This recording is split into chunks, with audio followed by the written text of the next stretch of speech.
why we fought wrote the Constitution was because under the Revolutionary War period, we had mounted so much debt. And getting out of debt was one of the objectives in writing the Constitution. Two structural problems in government. One is something called the single-member district representation system, which we've all grown accustomed to, where each one of us, each geographic district in the United States, elects its own representative. Each state elects its 2 senators.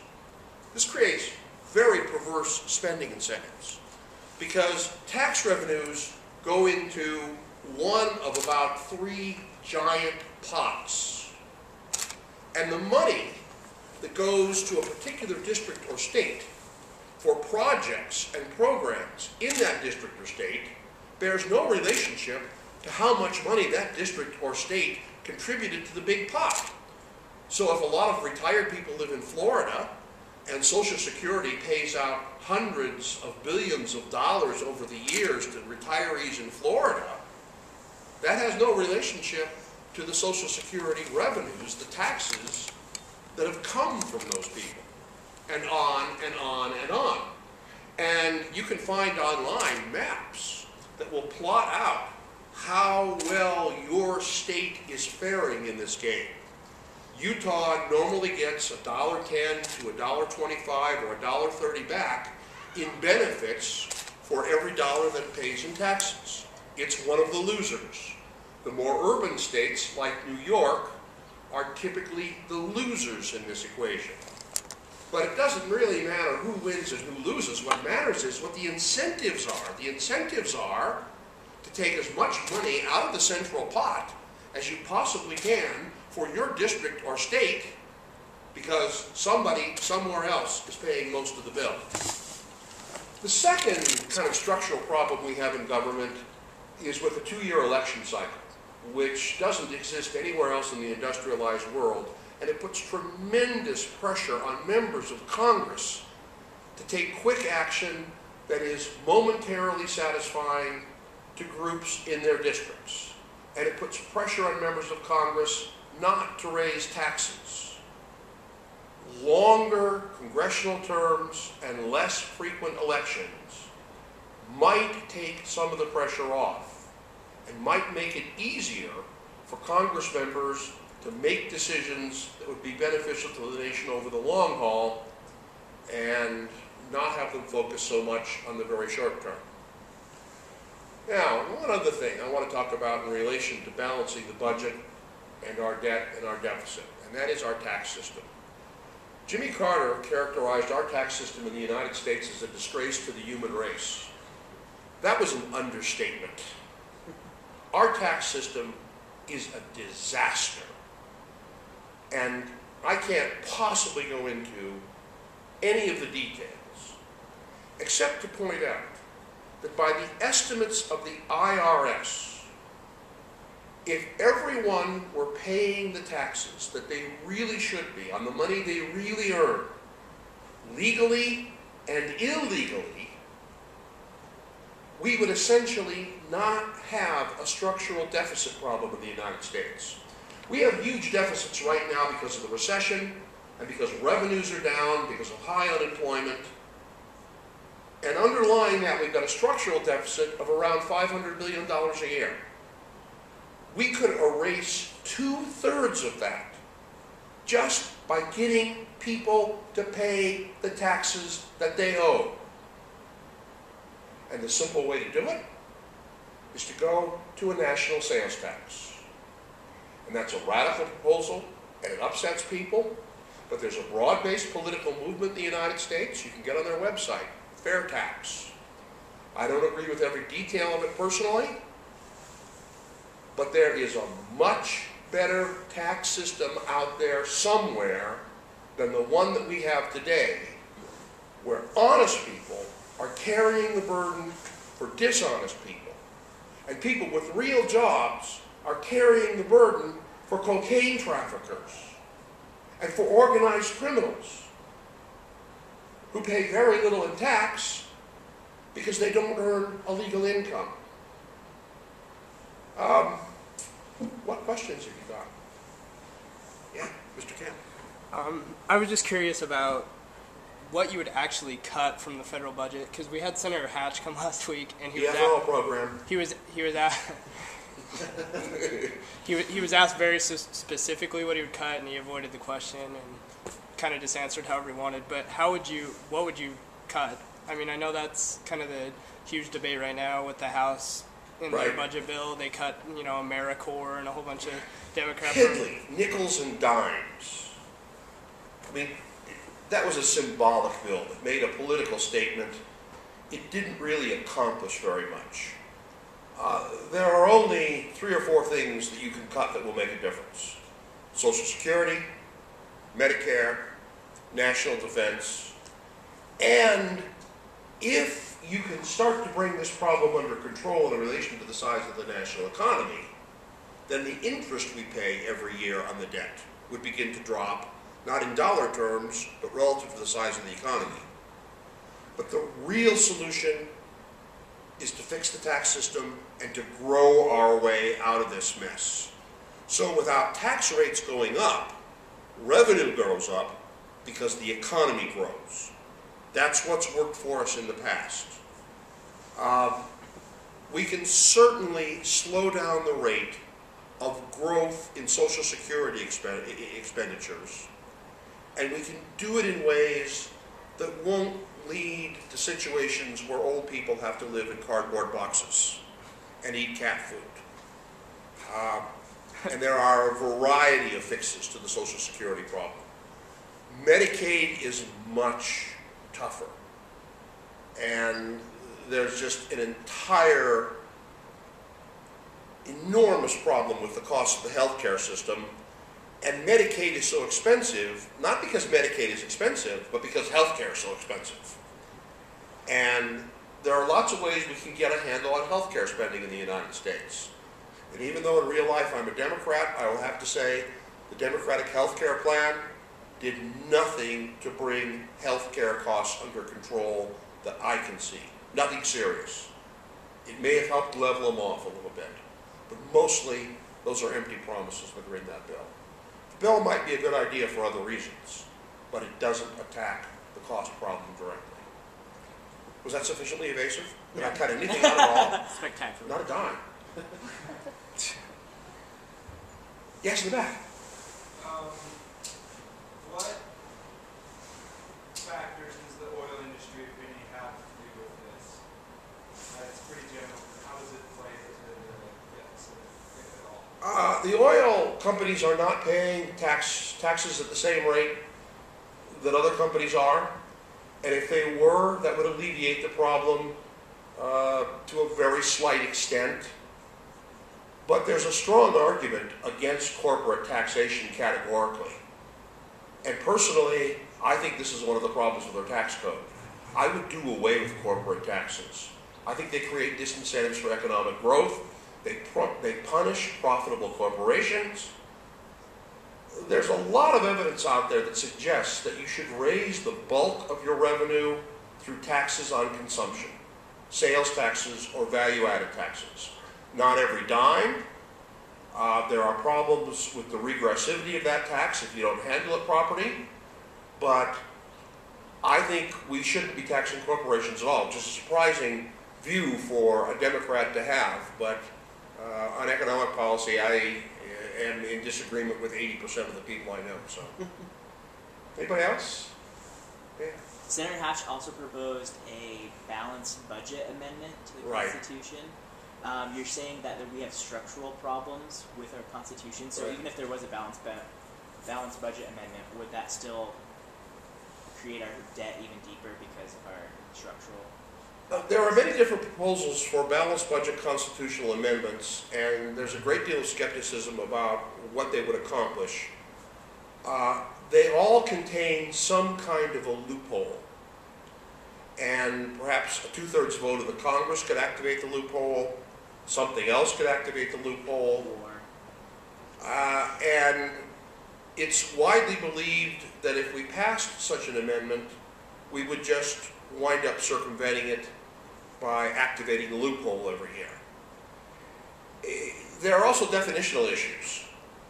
right now, a large part of our spending is off budget. It doesn't count for balancing the budget purposes.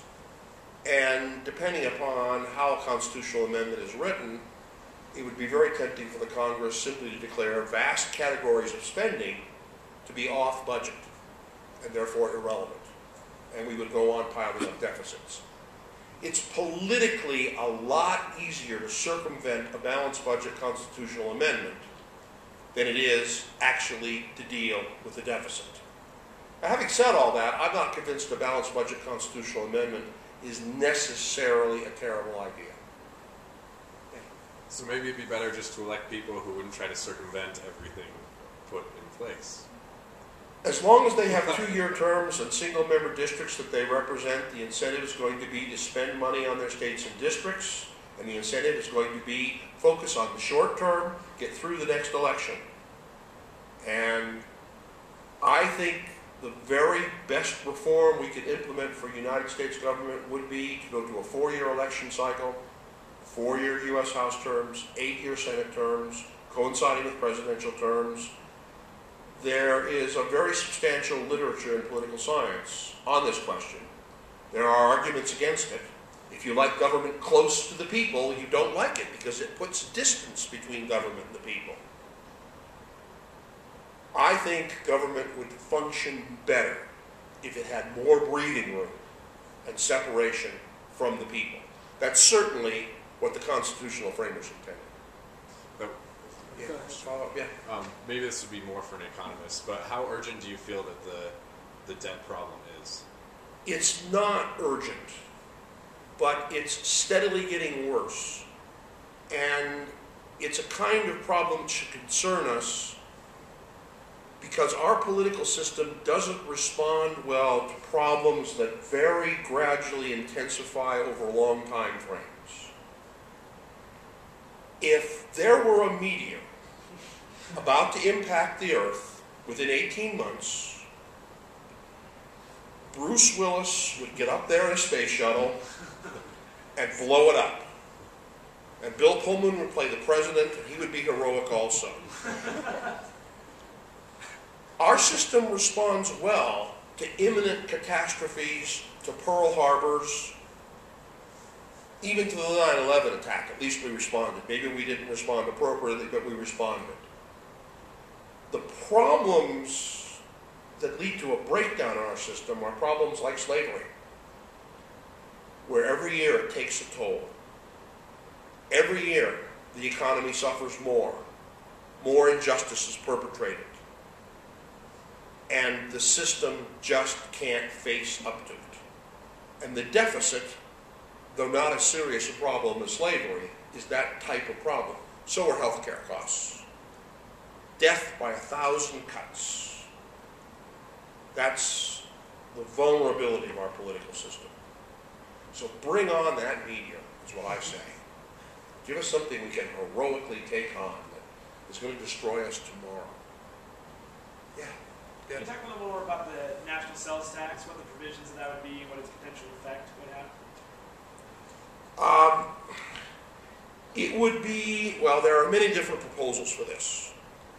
And I think one of the soundest proposals, and one that's less radical, would replace the Social Security tax with the national sales tax. The Social Security tax is a tax that tells employers, minimize the size of your labor force. Don't hire people. In fact, get rid of people. Automate as much as you can. It's a regressive tax. A person making $106,000 pays exactly the same Social Security tax that Darren Williams pays, or LeBron James even, or Bill, Gates. They all pay not the same percentage, the same amount. It's a horribly regressive tax and an ill-devised tax. This is just too complicated, but you're going to get an ample opportunity over the next 3 weeks. Ben's in one of my courses right now, And you'll get an ample opportunity to go into all the nooks and crannies of Yeah, I this. wanted the head start. So. It would make everything you bought more expensive. But you would have a lot more income to start with because the national government wouldn't be taking a cut right off the top before that money was electronically transferred to your bank account. One more, maybe? I think we should get on with the movie, probably. Yeah. I was just curious about raising the retirement age for Social Security benefits. Right. How much do you think that would help? Or is that just... That will make Social Security solvent, and it will curb Social Security expenditures, and it's one of several reasonable proposals I think that exist. Social Security is an easy problem to deal with. The business about Social Security going broke and it won't be there for your generation, don't believe that for a minute. Social Security is actually on very solid ground, and all we need to do is tweak things on the margin to keep Social Security solvent. Raising the retirement age a little bit would be one proposal. It's Medicare. That's the problem. So potentially we could all have Social Security and live on into our 80s and 90s, except there won't be any healthcare system and we won't get a chance to live that long. So the failure of Medicare will keep Social Security solvent. How's that for a good way to end? I like that. One more. Just out of curiosity, when you address Medicare, I'm curious if you would think that a complete overhaul of that is necessary, or if it should just do away with it, or just tremendously cut its budget to try to keep small. I'm not an expert on Medicare. I personally would probably go to a single-payer system for everybody in the United States. But I don't think that's within the realm of political feasibility.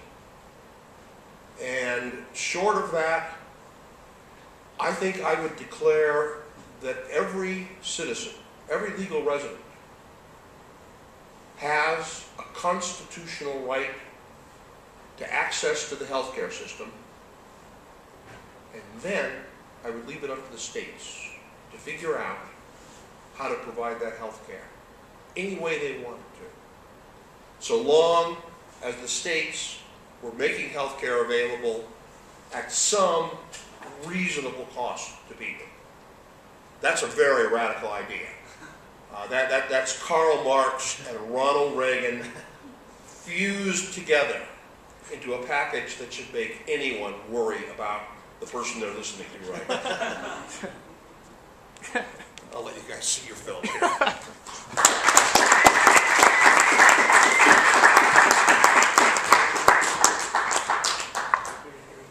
Oh, thank you very much.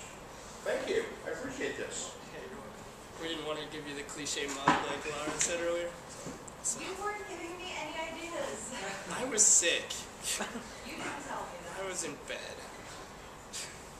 I'm going to try to figure out how to switch it over. See you. Have a great night.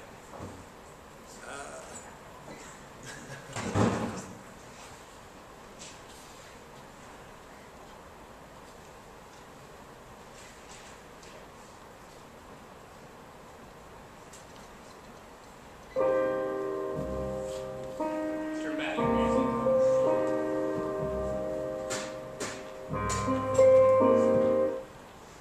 Wait, Terry, you're sponsoring a PBS movie? Correct.